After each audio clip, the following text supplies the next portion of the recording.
All right, what's up, Dragon Brood? As we're getting to the end of this current standard season, finally, and we're looking forward toward Dominaria, we had to say, like, what are some things that kind of fell off, and can we still play them or bring them back to life as we go into the next rotation? Well, one of those things was Dimir Zombies. We're going to see if we can actually make this work and if we have any updated choices that make a difference or not. So, let's go hop right in and see if Dimir Zombies has any real chance of doing anything. Alright, as always, if you'd be so kind, hit that join button if you want to get extras here on the channel and get your stuff featured, especially as we go into the new format. If you have some cool deck lists, it'd be pretty neat to be here. Also, don't forget, if you need supplies, check out shop.ultrapro.com/PowrDragn. Use promo code PowrDragn and you'll save 5%. Okay, so not a lot of surprise because we do have kind of limited choices on the creatures we could really play that are worthwhile. So, we are going with 4 Champion of the Parish because, of course, there's no other 1-drop to really consider. Then we're going with 4 Infernal Grasp. And I don't really like losing all the extra life we may encounter in this deck, but I think it's just a necessary evil, unfortunately. 4 Tainted Adversary. This is actually really good, and even kicking it makes a lot of sense here, because getting those extra bodies can actually power stuff like our Champion of the Parish, right? So we like that. Then we have 4 Blade Stitch Cab, because we have nothing else, and this pumps our zombies, so we love it. Then we're going to try Kill Switch. I don't know if this is any good. I suspect that it's not, just because it costs 3 mana, and there's just better things we can do to counter things. But it does create a zombie, and whenever you counter something, it doesn't have to be a creature or a non-creature, and that's 4 is a lot of mana, so at least want to give it a real shot and see if it's worth a dang. But I suspect we're going to be a little sad at the Decayed token, but we'll see. Then we have Archghoul of Thraben. This is really good for letting you get extra creatures into your hand, helping you really just set up the top of your library. If there's junk you don't need, you can put it in the graveyard. So hopefully this works out the way we want. Then we have Fell Stinger, just to draw some cards. It does have Death Touch, though, which is probably the best part of this card. Headless Rider is literally the best card in the deck right now, especially with all the sweepers and being able to get into these creature combats or whatever. This is going to be one of the few reasons we're actually able to win some games, I think. And then, like, Hero's Downfall, we just wanted a quality removal that was just easy to cast. And we are going to go with a couple of Necro Duality, which is pretty neat. Now, obviously, when a non-token zombie comes into play, you get to copy it. That's awesome. My concern is that this does cost 4, and also how many creatures are we going to have in hand when we do actually cast it, right? That's the other thing. Now, I feel like against a lot of the control decks, this could actually be pretty good if we get it out, because then everything is a twofold threat, because it's not just the copy itself, but you get another one. The other downside, though, is we do know a lot of stuff like Invoke Despair is floating around, and this is the only enchantment, really, that we're playing. So if we do play this, I mean, it's just going to get sacrificed, right? So I don't know where this lives right now, but we're going to give it a go, and we're just going to try it out. Hopefully it does something. If it doesn't, we'll just cut it by the end of the video. Then we're going to go with 4 Overcharge Amalgams. I think this is the key piece. Next to the Headless Rider, I think we kind of have to have this. I think without 4 of these, you don't really have a shot at winning. Now, the cool part about this is it has flash. You can just play it, even if you don't want to exploit anything. But if you do exploit, you can stop all kinds of stuff. This is literally counter a creature spell. You have to sacrifice a creature exploit, but you get to counter a spell, an activated ability, or a triggered ability. So basically, anything on the stack or anything that a card does. This is pretty big, right? Because if you have something that triggers because of life gain, or a thing that's going to exile something and do a thing, maybe there's something that would remove your graveyard or whatever it is, right? Like, not that our graveyard matters in this, but I'm just saying there's a ton of things we can stop with this. So don't think about it just as countering a spell. It can actually stop a lot of other things too. Like, let's say you're in a creature fight and your opponent goes to get, I don't know, do a couple of points of damage with a Thundering Raiju, right? Like, you can counter the Raiju's ability, and then you can actually have this thing in play to block or whatever. So stuff like that turned out to be pretty good. But like I said, just an interesting card. We haven't really played it much, so let's give it a go here. Now lands, we have 6 Island, 10 Swamp, 4 Dismal Backwater, 4 Shipwreck March. Yes, I do know that we can play Concealed Courtyard. Fully aware here. I'm giving it a non-go just to see what it looks like without it. And then I'm going to see how many we can get away with playing. Kind of the same thing we did on the Vampires deck a little bit. I suspect we're going to come back and just play a full set of 4, honestly. But I at least want to give it a go like this, just to see what it looks like. But we will talk about that later in the video. For now, let's go watch some games. I don't have super high hopes for this, but I'm hoping I get surprised, because that happens sometimes. So let's give this a go, and let's see what happens. And as usual, I'll catch y'all on the backside of the video. Alright, I mean, we gotta keep it. We have 2 turns to find a 3rd land, effectively. So, sure. And we have 2 champions, so there's something to be said for that. But it's probably champion, ghoul? Maybe? I mean, it depends, I guess, on what the board looks like. But if we think there might be enough kill cards for these, then I guess we can go for the rider. But we'll see. Though if we were to hit rider after a Necro Duality, that would be pretty sick. So like turn 3, if we happen to have a blue land, we go ahead and play this. And if we find the 4th one and we play it afterwards, like that could be pretty awesome. That's actually a convenient land to draw here if all we're going to have is 3 mana things in hand. Because then we can just play this and put this in tapped and that doesn't harm us at all. Only becomes a problem if we find something that we might want to play on 2 and then not be able to play something on 3. But I think this is still going to be the play regardless. Now there is a downside to this that we have to process. That... I mean, sadly, I think I have to do this because if there is, let's say, a Drari's Disruption, we need to be able to pay for it. Now, if this is just like make disappear or something, then whatever. Like, we weren't going to be able to pay for it anyway. But it would have felt real bad to just be attacking with a 1/1 here and be down a creature because of Drari's Disruption. Alright, so this means they have a kill spell, or they got something else they want to do? Alright, Voltage Surge. Makes sense. Okay, so now I'm hoping to draw a 2 mana thing to play this duder out and see where it goes. Alright, what you doing, opponent? You found a land, which is going to come into play tapped.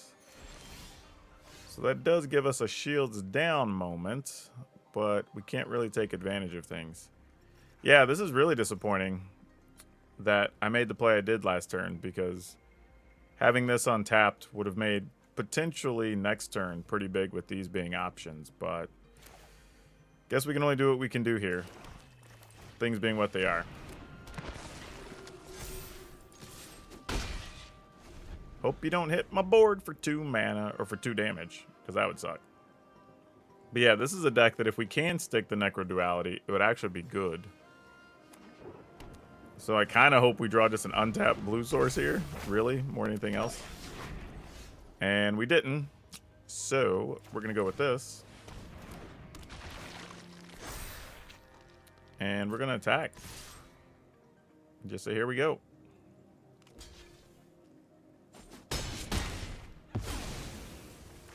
Alright, that's going to put some zombies into play.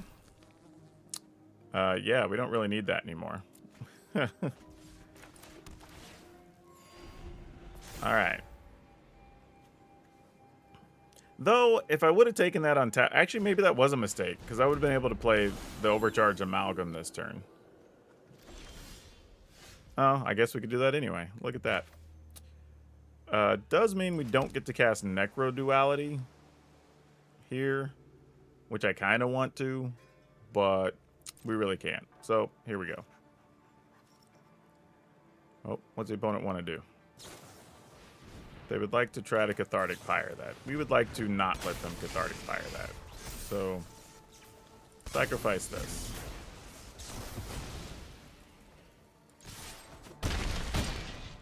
Alright, opponent's at 8.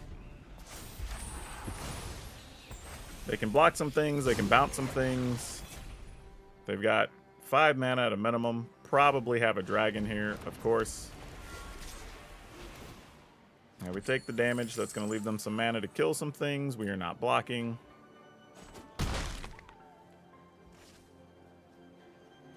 They're going to bounce it, because that would make sense. Yep. Alright, let's find the kill cards here. That'd be great. That is a start. Question is just, though, do we want to kill the dragon? Or do we want to kill this? Because this being able to copy something next turn is annoying. And if we kill that, they can't block here. And that's a real thing. 1, 2, 3, 4, 5, 6, 7. Man, this just not being into play untapped is big here. Because we've been able to do all of this. Now we actually kind of have to choose. Which is not great. I think we kill this. And just say, if you get us with other stuff, you just get us. I'm just willing to accept that.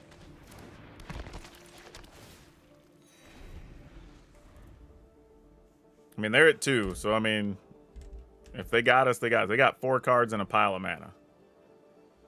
Even if none of those are land, they can still produce 7 mana this turn. But we should, unless they're all bounce spells, we should get at least 1 creature token off of this, which would in turn give us a 2/2 champion and a 2/2 zombie. So, all right, they still have the same amount of mana. Well, I guess technically we have access to 6 instead of 7, but they can attack and get 2 more. Them being at 2, maybe we're okay here. I don't know. Interesting to see the green. I'm not 100% what the green mana would be here, but... Alright, they're going to command, which does generate another treasure. Gives us a 2/2. Turns that into a 2/2. They have another dragon. Okay. They're still at 2. They said, oops. Maybe they thought they were going to have mana left? Like, I don't know. Then we just attack. I mean, I guess technically I could have made a bunch of zombies, but it didn't really matter. Oh, boy. This is definitely a mulligan. This is better-ish. We'll keep... Man, this is kind of sad. Kind of sad. Alright. Maybe we'll draw a 2-mana duder here we can play. Actually, particularly, it has to be our adversary. If it's not the adversary, I don't know if we can cast it.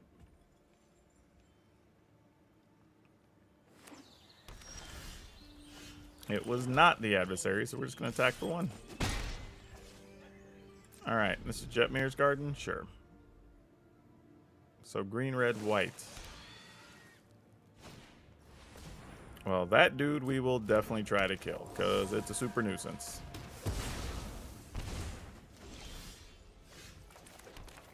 We'll get this out there. Attack. Alright, let's see what we can do. Man, would it be greedy to actually want to draw another champion of the parish here, so we could champion plus this?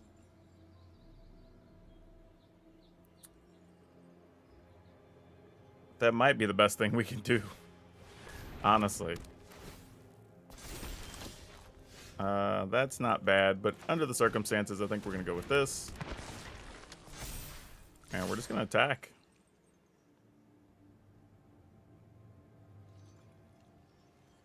I mean, do what we can do.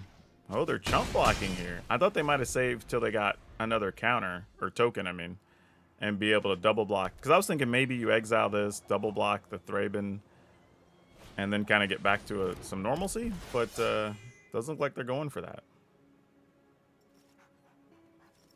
They're going to Forge Champ up a +1 and Trample. We don't hate that. Now this is interesting, right? Because we could ultimately play this, pump our team. This turns into a 4/4. And then just let them block however they're going to block, right? Or we could attack, do this if they try to block. But I kind of want to save this for next turn. Yeah, I think we just attack. If they block with the Runeforge Champ, we'll just kill the champ. Alright. Then, actually, you know what? Cancel that. I think we just let those die. And just take our 2/2/2. Because then this is going to become a 5/5. And then we could sack one of the tokens to this thing. Yeah, alright. I'm in.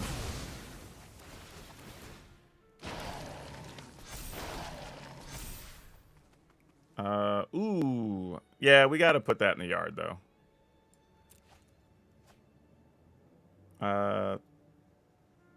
Crap. We kind of want that. All right, decline. That can stay up there. Sack one of these.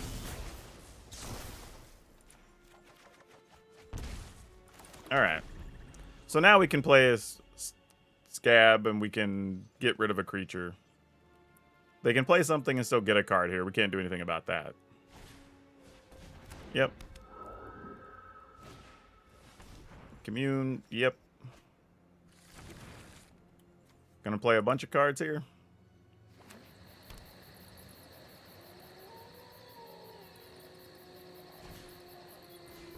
Alright, that makes sense. Okay. Then get you a big 3/3. Which is going to be bigger because you're going to flip the other thing. Yep.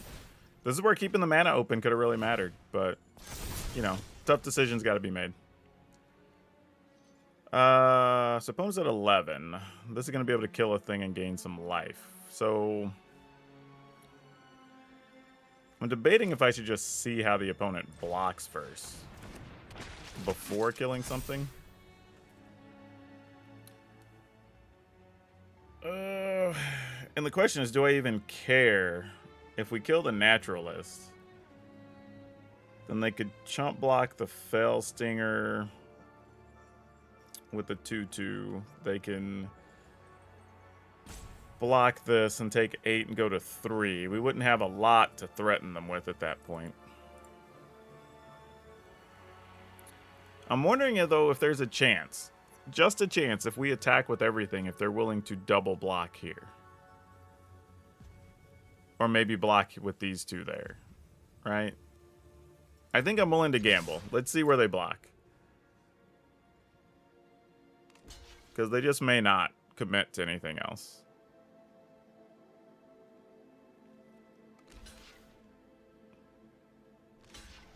Ooh, so they put them all at risk. Ooh. Huh, so now it's how bad do I want to save this token? Because I kind of want to let them keep this up so that they attempt to play maybe another rune on it, and then we can just kill it. So yeah, I'm going to let this happen. And it is a little bit sketchy, don't get me wrong, I totally understand. But I feel like we can get some extra value here, potentially. Now, I did forget, I'll admit, about the Kami coming back, but they don't have a ton of cards in hand, so I'm not that worried about it. I'm more worried about them having some exile spells for what we have in play right now. That's the more concerning thing. But we'll see. Ooh, Showdown. That's super unfortunate. Alright, the good news here, though, is they might be looking for a life gain rune, which it doesn't appear they found. Target creature control gets plus rune gains lifelink until end of turn. If that creature dies this turn, create a 1/1 spirit creature for flying. That's interesting. They don't have white mana, though.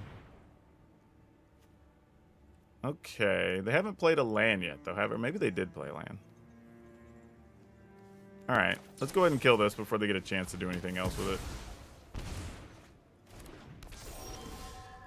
Okay. Flip the switch. That's nice, but doesn't particularly do anything. What all do we have in hand? Portable Holes, which sucks because that's going to get our champion. So we know that's dead. I mean, we can try to counter the Portable Hole. They'd have to pay 4, which they have plenty of mana for, so that's not likely. We'd get a zombie for our efforts. I guess all we can do is this and just maximize the damage we can get in.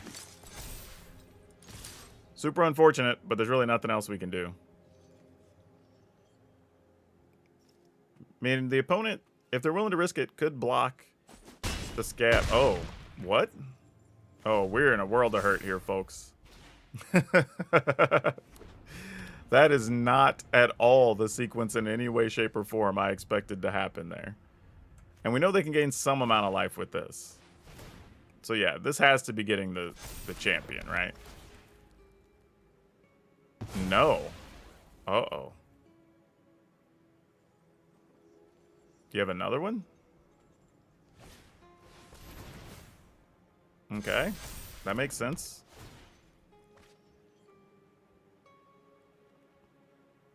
I mean, I guess I figure if they can just dig for enough, I mean, they just get us. I mean, 'cause I'm definitely sitting here with no removal here, so I mean, they can do whatever they need to do.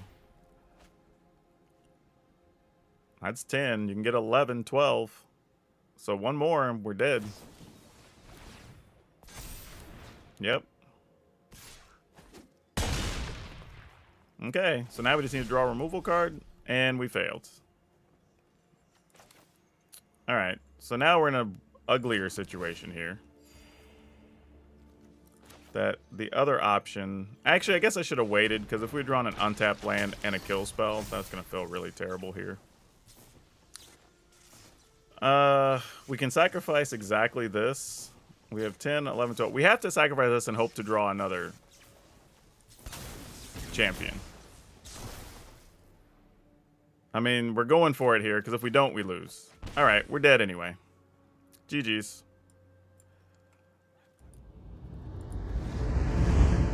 Alright, at this point, y'all, I decided to make a couple of changes because I just felt like the way the deck plays, we can't really lean on some of the things I was trying to. Came back to the reality of what I've already suspected is that Necroduality is not the thing we're looking for. And honestly, I'd even rather have just a 4th Amalgam, if I'm being real. But I think I would also rather have something like... Where is he at? Jadar, even instead of Flip the Switch. Even though I know Flip the Switch gives a little bit of defense, I don't think that's necessarily what we're really looking for. And truthfully, I might even try, now that we're going to have something else that makes some tokens, I kind of want to try the Graph Reaver, I think it is. Just because it's a bigger body. Yeah, this thing. Even if it's just a couple copies, I think I'm going to try that out. And cut some of the 3 mana things. I think we just have so many, we're just not going to get to resolve them a lot of the times. We have 18, 24 land with only a couple of 4 mana things. But we do have to hit our 3 quite frequently. And now we do have double, but I don't think we get away with 23, even having the Fell Stingers. So, but we are drawing cards between that and the Fell Stinger, possibly. Alright, I'm going to gamble with that as our new look. Okay, we get to go first, huh? Alright, let's keep it. Brushwag comes in like a tumbleweed. That's kind of cute. That's an unfortunate card to draw there, but we're going to go with this. No exploitation. We're just going to have a 3-3. See if it gets any work done.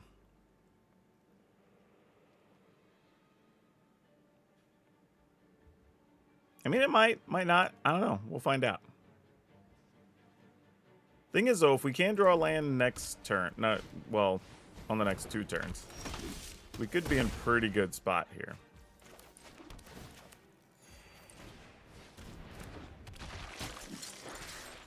All right. Now, there's a good chance we're going to be looking at a Rafine this turn, which is not our favorite. And I don't know how we beat that, other than just keep running big bodies into it. But, okay, not a Rafine at least, so that's good. Could have been lots worse. Unfortunately, now they know we have overcharged amalgams. But, I mean, what were we going to do about it, you know? And this still comes down to, do we even find a 4th untapped land to begin with? Yep, that's the card I would have taken too if I was the opponent. It's the most threatening one. Can we find champion? Oh, well, that was good to draw that. That's kind of a nifty bonus. I mean, if we're going to have to run things into a fight, mice.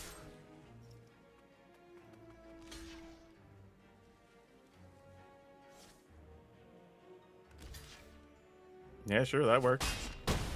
Like, either way, same thing.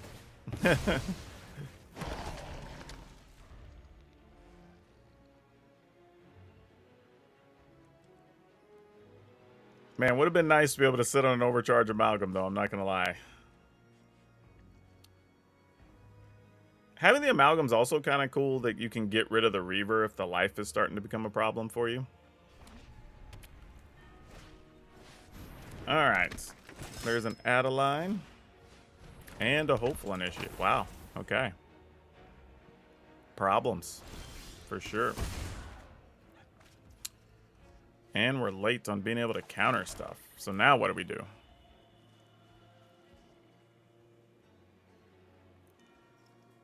Huh. I don't know what this is supposed to look like.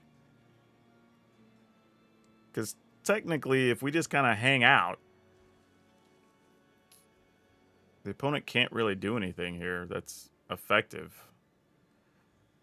I mean, we just double block Adeline and then whatever. We just flash in one of these. All right, I guess we just pass. Feels lame, but there's really, like, no real threat to anything happening if we do this. So, meh. I mean, they could have counters of their own, of course. Which could be why they're splashing the blue. But heck, we haven't even seen a black thing either. So I have no idea what they're doing. Alright. We will go ahead and put a stop to the Rafine shenanigans.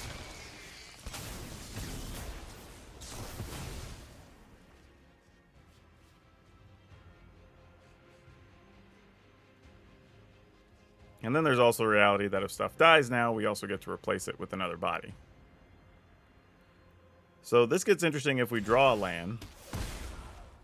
Okay, we didn't, so we don't have to worry about it. But there was the reality that if we were to attack, put the opponent at 9, play this, then if we chump block with our stuff, we're getting 2 tokens for everything and they'd end up dead. So now it's just a matter of, do we want to play Fellstinger? Do we want to play Fellstinger and keep it? Do we want to play Fellstinger, get rid of Reaver? Draw more cards, potentially. Actually, yeah, let's do that. Actually, let's do that first. Because I want to see if we end up being able to cast the Scab or not. Okay, we don't, but this isn't bad. So we'll attack. So now they can play the Rafine, do whatever they want to do. Opponent's at 9. We've got a kill card. They have some quality attacks here, though. But we would be able to trade Adeline for a Fellstinger, which we're okay with that. Okay. So this now gets really interesting because if they have a Wandering Emperor, they know we have Overcharge Amalgam. So as long as we have this, they can't do anything.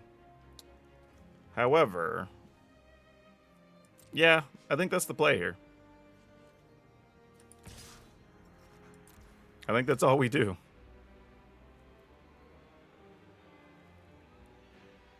I mean, the opponent kind of knows it, so like, there's, I mean, what do you do, right? In the turn. All right, they didn't do anything, we didn't do anything.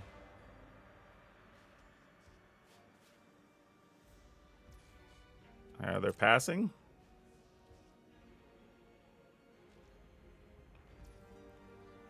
I mean, do we just attempt to kill Adeline? Do we just try to flash in an Amalgam? Opponent's only at 6. I'm just trying to think, like, what could they have that even matters here? I don't think they have anything. I think we just do this.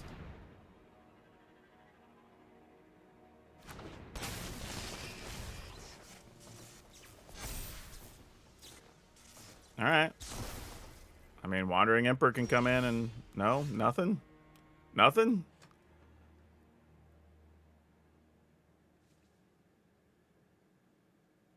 I mean... What are they trying to do here? We attack with 6.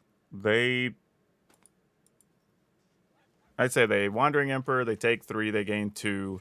So they're at 5. If we attack with everything, 1, 2, 3, 4, they would take 2 more, so they'd go to 3. So if they Wandering Emperor and we get rid of that,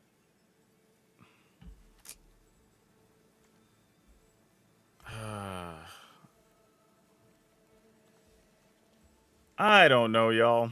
I really don't. Alright, I'm just gonna attack. Let's see what the hell happens. Okay, they didn't even have anything. Okay, can we take advantage of this? Not really, sadly. I think we still have to keep it, though. Like, it's not bad enough that I can justify getting rid of it. I really would like to draw an untapped land here, though. Don't care what color. Blue might even be preferred. But that would be the goal here. Yeah. And what's funny is I almost didn't play the champion. I almost just played this on one and just played one of the other ones on two. But would end up being smarter, honestly. And just be patient. Because if we would have hit on 3, then we could play 2 of the things we want to play. Alright, which would have been better. But such is life. Hard lessons. You know what? I'm going to go with this. Just so we can set up an overcharge amalgam.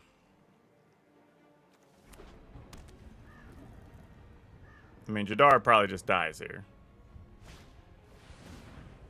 Nope, not immediately at least. Or are they just trying to put stuff in the yard so they can reanimate some big things?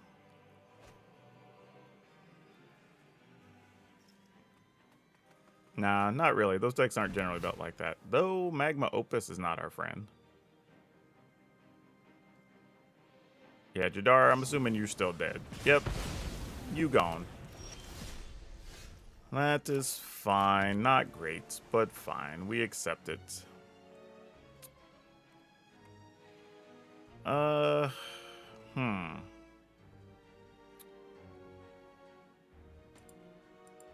If we don't do anything, they're just going to draw a card on their turn. So let's just go ahead and do this. I don't love it, but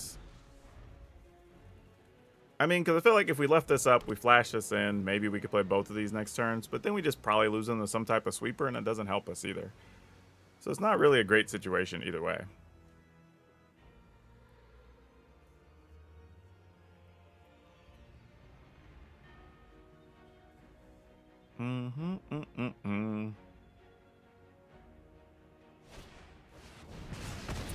Alright.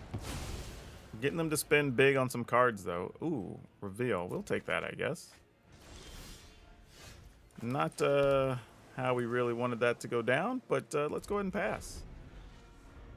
Now we have, like, the pump fake amalgam, right? And then we have a real one for later.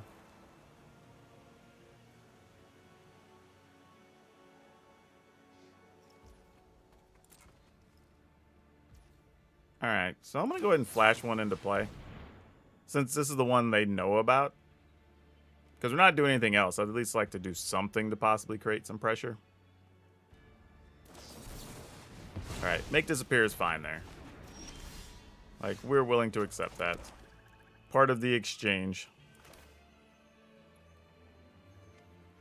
Play Gaff Reaver.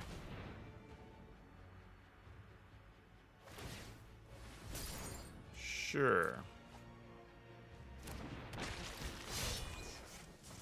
Decline. And we'll just attack. Like, we know that's gonna die, but like, meh. I mean, you know what? Maybe that's a bad attack. Like, 2 damage in the grand scheme of things doesn't matter that much right now. So I probably should have kept it, because then I'd be able to attack for 6 instead of just 3 if we do end up using this amalgam. So yeah, that was a little bit of a mistake. Actually, that's kind of a big mistake, to be honest with you.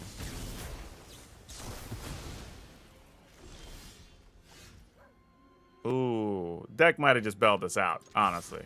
We don't deserve this. We really don't. Like, if I'm able to win this, this is just from luck. But definitely a misplay, because I should be attacking for 3 extra damage here. Or actually, they'd have been at 12 already. And we'd have been much closer to finishing them off. Yeah, that's just a thing. Yep. I mean, we had to try. Smart on the opponent's part, though, to bait it out to see if we have a counter, and then let things roll through, try to resolve that Hanada.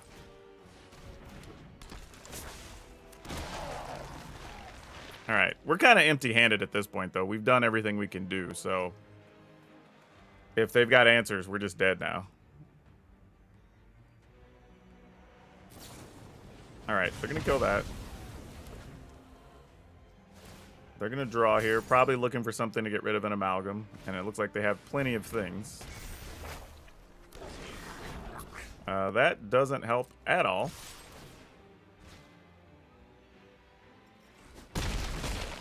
Yeah, this is the difference in the game. If I had played that differently, I guess technically they wouldn't have been totally less life. They'd have had like one more by now, but still. Or actually, no, because it's been 3 attack steps now. Yeah, even if we give them +2, then -3, or -3 life 3 times, like, yeah, that was the difference in the game. So yeah, just a case where a mistake. I did it to myself. Just got to eat it. That 2 damage was completely irrelevant, and we would have been able to finish the opponent now. Yep. All right. GG's. The only thing I think we could draw here is going to be, at best, just a Tainted Adversary, I think, is the only thing that can help us. And even then, that's just going to get us 3 zombies for like 1 attack step. Yep, that ain't it. Ooh. All right, let's keep it, see what happens.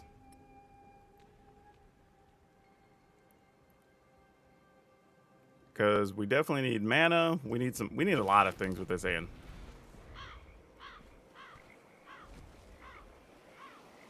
Let's see where this is going, though. Apparently going nowhere with a slower opponent here.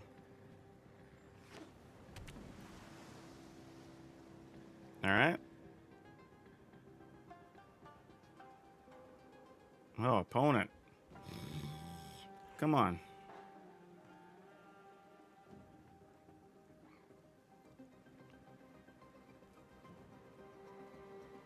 All right. I'm just moving on to another game. Like, I can't. Yeah.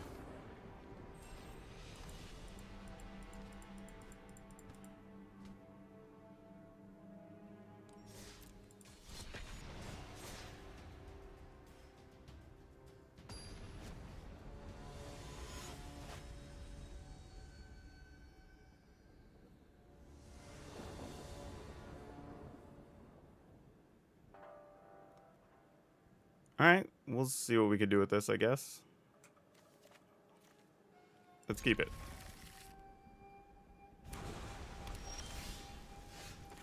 Yeah, maybe that helps. We'll see.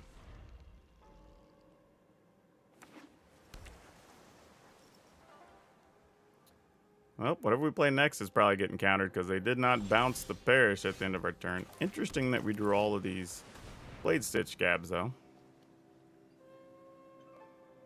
I mean, if you got a counter, you might as well come after him, opponent. Yeah, I was going to say, what else are you going to do with it?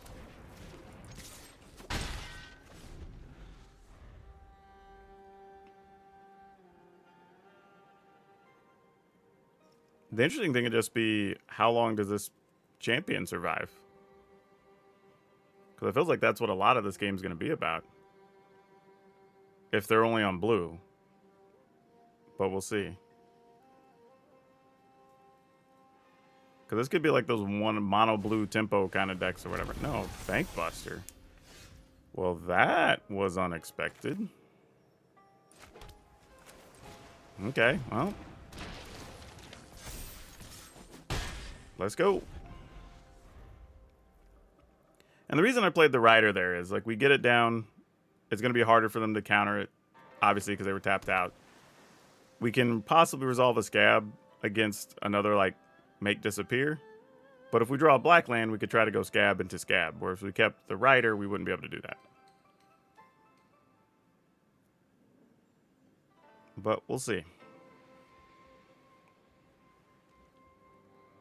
I mean, I feel like whatever we attempt for, we really would like a swamp here. Would be great.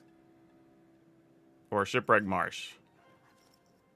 Oh, Nope, they're looking at our champion of the parish again.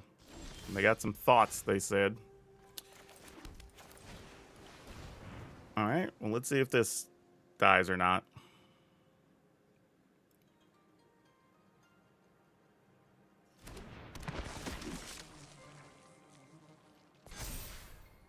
Okay. I mean, that's 8. Wow, did they really not have anything? They didn't have anything, and they didn't draw a card. Yeah, that was a weird game. Oh boy. I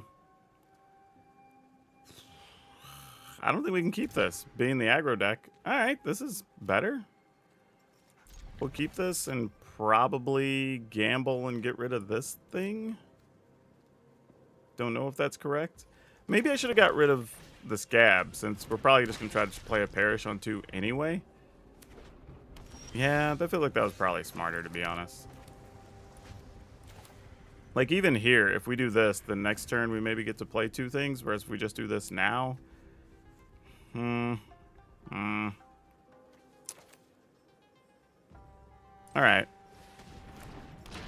I'm going to try to play smartly and efficiently. Let's see what we got. I mean, it has to be an untapped black source, or else all of this is for naught. But, okay, there it goes. So, it did kind of sort of work out. I mean, we maxed out our damage and got a good setup here. Alright. And now, our champions are going to be too big for a lot of the stuff they're going to do. Yeah, Brutal Cathar, you got it. I mean, I guess if they want to roll out a parade of Cathars, so be it.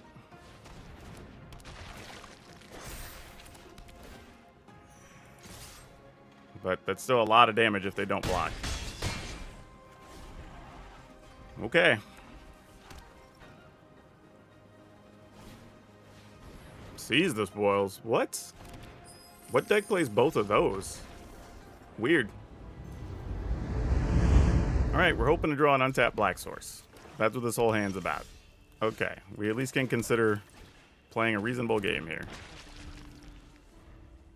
Now, I don't expect the champion of the parish to live long. It's probably just going to die to Infernal Grasp here, but is what it is.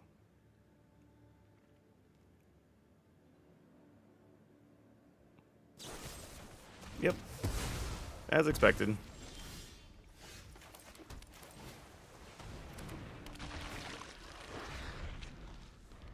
Playing against these black heavy decks is just like, meh. But I get it. I mean, they're good. Can't fault anybody for it. No Ataxies. We'll wait. Yep, Graveyard Trespasses, sure.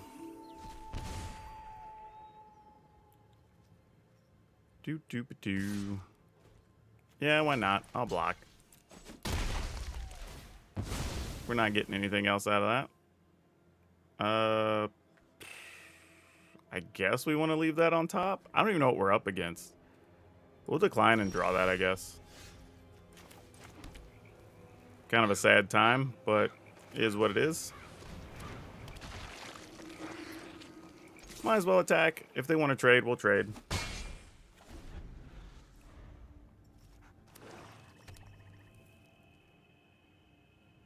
Let's see what they want to do here. Another Graveyard Trespasser. Okay, well that's going to get annoying. Do you want to trade for your other one? Because I would not be opposed to that. Yepers, let's trade. I am in that market. The only thing I'm hoping for is... Ooh, that's nice. That we get enough value off of our cards, which that's a start, that we can justify just blocking and just playing the battle of attrition here.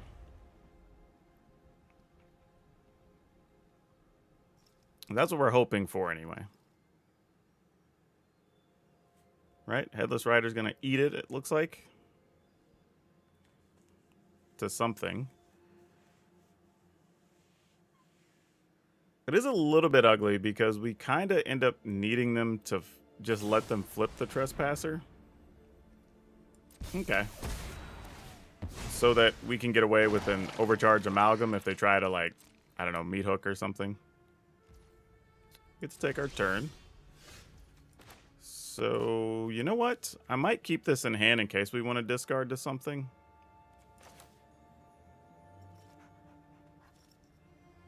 Yeah, that's fine. Mostly because that makes sense. The only way... Well, yeah, even if we get a 2-mana thing next turn, then we just play both of them. So I think that's still fine. So we'll just pass. Alright, you still got 3 cards over there, opponent. What you doing? If they meat hook here, we end up with the advantage of 2 creatures on board to their none. So that's not awful either. Sure. Yep.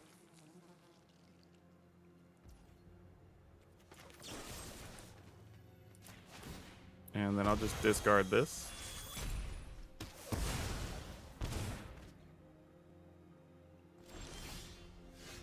Ooh, that's nice to have with a meat hook situation, but I think we're just going to attack here. I mean... Because we'd only get... Because this is for each... Oh, this is for Headfire or another. So, alright, so if we had this and meat hook happen, we would ultimately get 4 dudes. But now we get more if they have a meat hook next turn. So this was much better for us. Duress, we have a creature. I'm sure it's not what you wanted to see.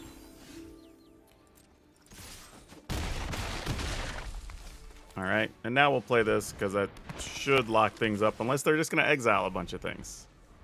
But Overcharge Amalgam shouldn't get exiled. So we at least get that plus 1 more attack.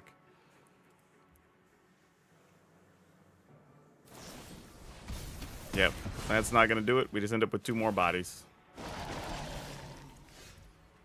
Yep, and we would have had even more bodies.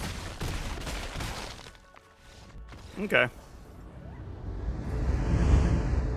Alright, so those games really were a bunch of good news, bad news type things. We'll start with the bad news. I think the list I played the way it was not particularly good, but we still were able to win some games. But I think we can make it significantly better with just a couple of small tweaks now that we know what we know. Now, I will go in and go ahead and add in the Secluded Courtyard because I think that's actually worthwhile, considering it probably wouldn't have affected anything at all. So I am going to go ahead and have those in the final list. I think you play a full set of 4 here. I'm also removing the Graph Reaver from the second version you saw in the video, and I'm actually going to replace those with Make Disappear. I think not just the fact that we can just play the card as is, we do actually have a few things that make the Decayed Zombies or whatever, and we can just sacrifice those almost as another exploit type spell if necessary. So I don't think that's bad to include here, and it actually gives us another thing to do in the early goings, and also can stop a problematic card on turn like 4, 5, or 6 in most cases. Now, let's talk about the good news. The good news is I don't think you have to add a lot to this deck from Dominaria, but the cards you do get to add are actually pretty damn sweet. Downside, they are mythic. So I'm just going to preface that, let you know up front. The first one to look at is Shieldred. I think Shieldred's going to make the cut in a lot of aggro-based decks that are playing black just because of the sheer, like, I don't even know what the best word is. Like, it's just constant, just needling your opponent, right? But the other thing is, the longer the game goes on, the harder you become to kill. Because you get to play this thing that for 4 mana has a sizable body, but you get to gain life every turn, your opponent's losing life every turn.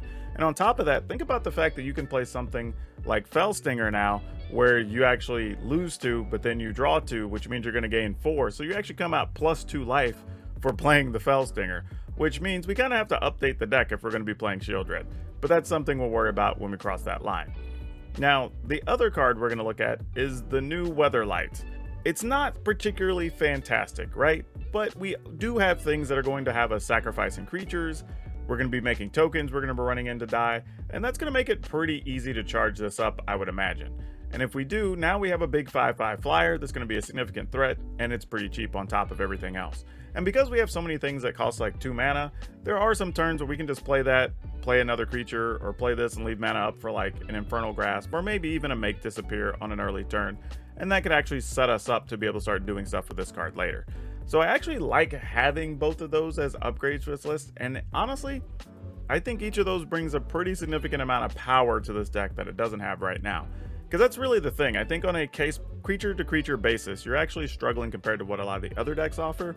But with these 2 cards, I think we're going to be able to do quite a bit to boost this deck up.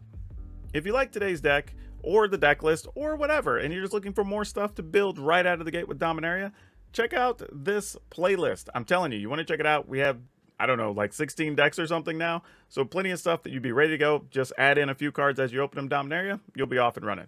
But that's all I have for you for now. We'll see you next time.